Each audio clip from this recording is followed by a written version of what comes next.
Hello, this is Todd Luck, and this is a review of Marvel's Conan the Barbarian #1 that Marvel just came out with because they got back the license for Conan.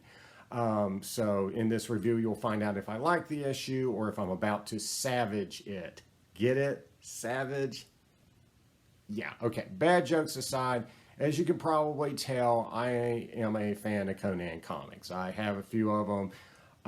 And so let me show you, what I'm thinking about when I get an issue like this new Conan the Barbarian #1. So this is a reprint of the original Conan the Barbarian #1 from the 1970s when Marvel originally started doing the comics. And this is Conan #1 from Dark Horse. So when you look at both these covers, you see a very dynamic shot showing you the hero, introducing them, you know immediately that, this guy is a badass and that this is, kind of the first issue, jumping on point for this character. And the reason for that is both of these issues did start at the beginning. They start at the beginning of Conan's adventures, and they both immediately let you know, like, hey, he's going to be a king one day. And if you want to stick around and follow this series, you'll get to see him grow and eventually get to the point where he's king. And that was a very, very exciting thing in both of these series. Now, here's the new Conan the Barbarian #1. So this is the cover. And so you'll see that there is no dynamic feature shot introducing Conan. This is just him in the middle of an action. This is actually portraying the stuff that's happening in the issue, kind of. I'll touch on that in a second. But so the reason why this is not, your traditional like #1 sort of cover is that this may say #1, but if you check the legacy numbering, it's 276. And so this is actually picking up on the old Conan series. So they're not starting over, they're actually picking up and continuing the old Conan comics that they originally did back, 20 years ago at this point. Now, the cover itself, it could be better, in my opinion. So, first of all, what it's portraying. So, these guys he's fighting are actually the undead. These guys are rotted corpses. Can you tell that from the cover? No. They just look like any generic guards that Conan would fight. This just looks like something Conan does on Days to End and Why. This is just an average day at the office for Conan. Nothing special, very generic looking. We have a woman in the background. Smoke is coming out of her hand. This is supposed to be a sorceress of ancient evil power. It's just really average and generic looking. Nothing particularly special. And then you take a look at the art style here, and it's kind of simplified. There's not a lot of detail. You can't even see the features in the woman's face. I mean, it is at least a painted cover, but it's an okay painted cover. And as you can see behind me, there's just a ton of them that have been done better. I mean, they used to do stuff like this every month in Savage Sword and Conan Saga and all those magazines. And I don't know why it couldn't have been a little better. So before we begin, I just want to show you, this is the way that Conan comics would begin back in the day. So you would have this paragraph telling you basically, it would be quoting something from Robert E. Howard and basically telling you everything you need to know. Back in his day, he was all things Reaver, Slayer, et cetera, et cetera. And so pretty much this would be your introduction right here. And that's how they would begin it. And also, please note the art style. I'm going to be talking about that in a minute. So this is, kind of the standard art that we were kind of expecting from Conan comics back when Marvel originally did them. So here is the opening of the new one. So same thing, except this is only part of that first paragraph. And this is supposed to be a map of Conan's world, all the different countries and stuff. You can barely make it out, and I don't know what the purpose of this thing is. Either this needed to be a blank page, or I need to be able to see the map. It's not good. And so, okay, so we're part of the way through that paragraph, and then it takes 2 more pages to complete that paragraph. This is 3 pages for 1 paragraph that would normally just have been at the top of an issue. Now, I will say that honestly, though, to me, this is one of the most exciting things in this issue, though, because this is basically just a collage of a lot of the artwork from the old Marvel comics. And so this is basically an acknowledgement like, hey, all this exists, which is exciting. Like I said, that's the one part of this that kind of gets me going a little bit. And there's acknowledgments of characters like Belit and Conan's wife, Zenobia, things like that, just let people know, hey, you're going to be seeing these characters when we do these comics. And so that's kind of cool, even though it took 3 pages to get to 1 paragraph at the top of a normal issue. And so now I'm on page 4 and 5, and get ready for this. This is exciting. This is just the name of the story and the comic. So this is page 5. And so right now, it's taken 5 pages to get to right here. No, I'm sorry, right here on a normal issue of Conan. You paid $5 for this, by the way, this new one. So 5 pages in, we've finally gotten through the title. And then we open up. And there's this. Now, this is okay. This is okay kind of artwork. And this is kind of just an epilogue, just kind of summarizing, who Conan is and his, journey from a barbarian in born in Samaria to being a king. And actually, this is actually kind of a nice splash page. I wouldn't mind having that on my wall or something. But this is really an epilogue, and so these first, what are we up to, 7 pages at this point, really could have just been done in a single page, and page 8 is where the story actually begins. So before we see this wondrous page 8 and 9 that will give us the tone for the rest of this issue, I just want to remind you, this is what the old Conan comics look like. This is the art style that they were in. It's a more detailed art style because that's what we associate with fantasy art. Dark Horse, when they did theirs, started out with painted artwork. Again, something we associate with fantasy art because he is a fantasy character.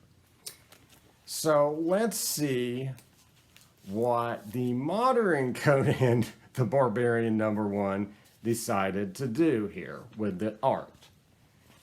And so this is the opening splash page for the actual story. Yeah, so this is really simplified art, and it doesn't do it for me. It's kind of okay at best, but it just doesn't feel appropriate.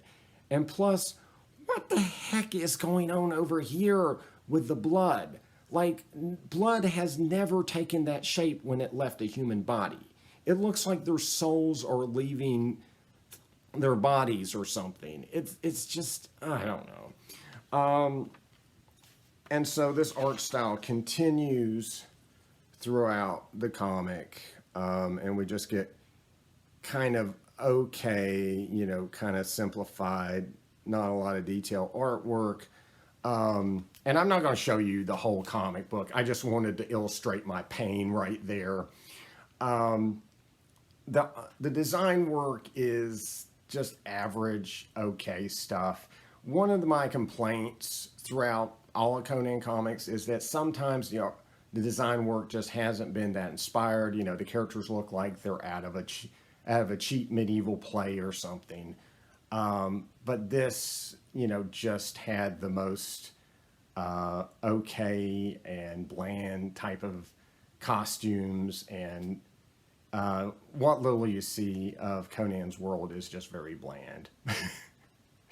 So not exactly an artistic feat that I was hoping for, because Conan used to be very well known for its detailed, beautiful art. Savage Sword was kind of an artistic work, every month. They wouldn't always succeed. Sometimes you might get an artist who's not up to the task. It happens.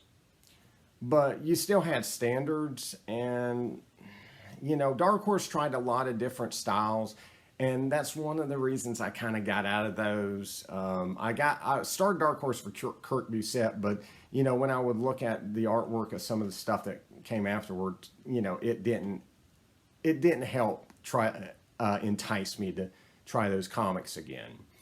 As far as the story goes, the opening scene is just kind of ridiculous. Conan is fighting in a gladiator arena, and he chops off two people's heads, as you saw in the first panel, in one swing. It's just so over the top and exaggerated. There's a guy who sticks two people with one thrust of his spear, and and there's a scene that, like, the height of ridiculous is that the guy with the spear presses Conan up against the wall with it, and Conan just breaks the spear with his neck muscles, apparently. Like Conan has super neck muscles that break spears in two, apparently. I think sometimes if you write superheroes enough, you kind of have a hard time going back to, what a normal person can do. There's nothing wrong with over the top or exaggerated, but it should be within a range, in a book like that. But at least there was some effort made into actually creating a fight scene in the opening. There is a fight scene that closes the first portion of the book, the fight with the undead, as I was talking about, and it's just very anticlimactic. Most of it's done in a splash page. There's no real effort to, make the undead look cool or actually choreograph the fight scene. It's just kind of like, splash page, they fight, and then there's some next page where stuff actually happens.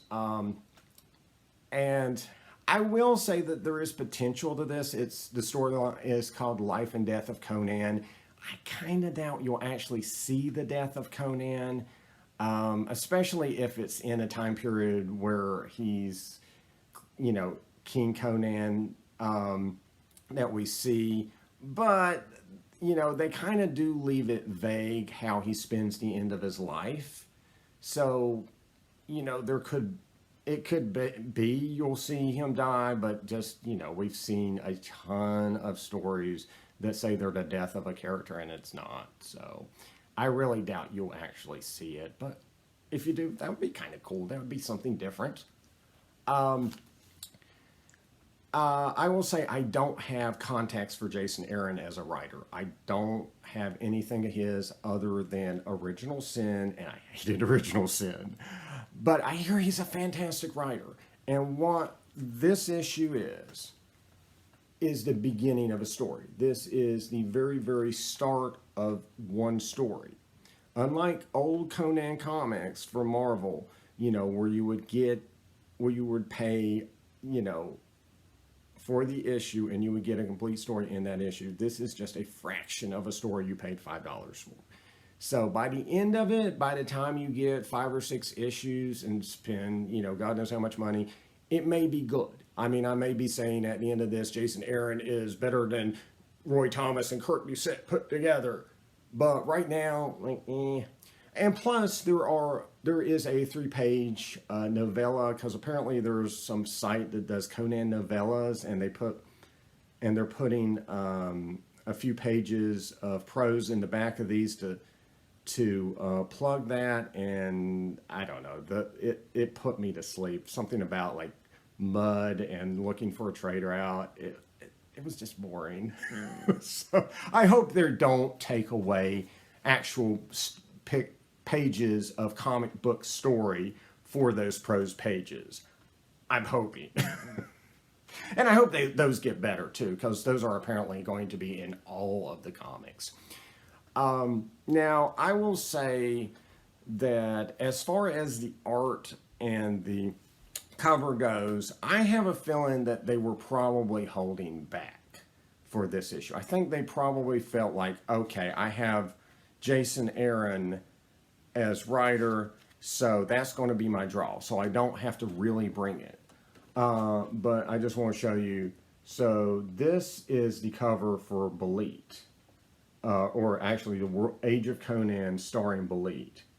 And that's gorgeous. That is a gorgeous painted cover. That type of artwork needed to be on the cover of this issue. And on Savage Sword, you've got freaking Alex Ross doing the covers. Alex freaking Ross is doing the covers of Savage Sword, and they look gorgeous. This is just the first issue. I've seen the other covers. They're amazing. And Belit, old school Belit, not the bikini girl I just showed you, is in those covers. And by the way, that Age of Conan with Belit is going to be her origin story, so she might, have dressed differently when she was a kid. So I got a feeling that they probably wanted to bring it with the covers and hopefully the art in the spin-offs, because they knew those would need something to attract people, and they probably thought that, people are going to buy Conan the Barbarian anyway, and Jason Aaron's going to be a big draw, so we don't need to bring it as much on the covers and the art. To this, I will say, you're a Marvel, you should have the resources to do 3 good Conan stories a month. I mean, you should have the resources. And so, and also one thing I wanted to point out, it's not the worst art ever to be done on a Conan series. So the great thing about Conan is that there's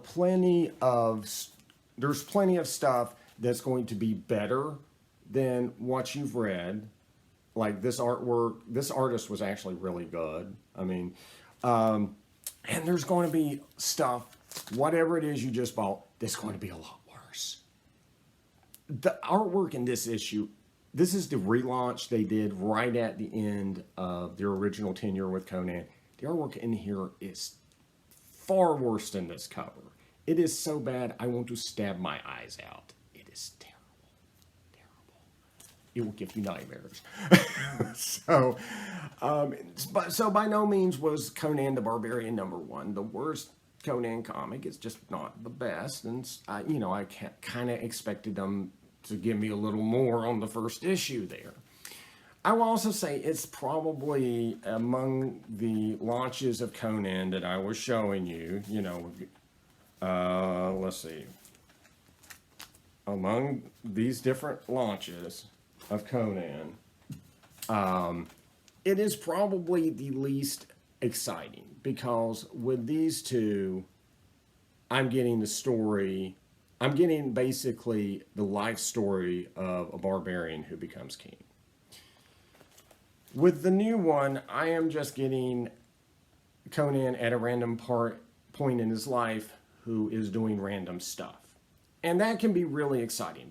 All these magazines you see in the back, that's basically all they do. And that can be really good, and can also be really, kind of bland and played out as well.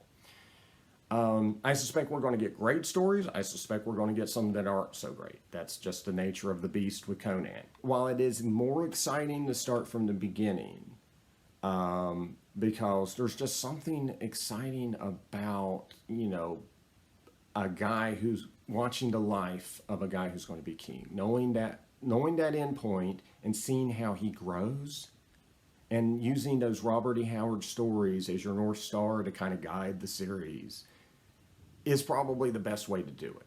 But with Marvel using all the past stuff that they've already done, they can't start over again. So they just have to build on what they've done. And that's probably the best thing they can do in this situation, because in a modern comic series, we know Conan the Barbarian will probably be rebooted in a few years. And I don't mean like, they're going to wipe out continuity and start again. I mean, there'll be a new #1, probably a new direction in a few years. That's just the nature of the industry right now. So there's no realistic expectation that, you're ever going to get one continuous series of a character's life. It just doesn't happen anymore. Comics are a series of different directions that change every few years now. And so this is probably the best that they could do under these circumstances. I just hope that the final product that we get is a little better than what I saw in that first issue. And so that's kind of everything. Oh, except I did want to say the exciting thing I've found about them using those old characters. And so the exciting thing is you get to use all your old Marvel characters like Death Dealer, Devourer of Souls. I'm sorry. Death Dealer is an entirely different barbarian character, but you get to use characters like Devourer of Souls here, Zakula, Zula, Terra, Zenobia, Khan, just a whole 9 yards of, characters that Roy Thomas created, and you get to put modern spins and continue their stories. And I think that really intrigues me, and I hope they take that and run with it. And I hope they get Red Sonja and Cole, because right now those are tied up at other companies. But I think, if we can get all the Howard stuff together, I think that would be awesome. So just so you don't think I just like bitching at a camera, I am actually going to do my next video on completing the original run of Roy Thomas Conan. So I finally have, after many years, I finally have the final few issues I needed to complete his original run on the book. And so I'm going to be doing a video on that and why it is definitely a collection worth having. So anyway, like and subscribe for more videos. And until next time, take the sword in the hand and make your own destiny, kids. That's the lesson of Conan.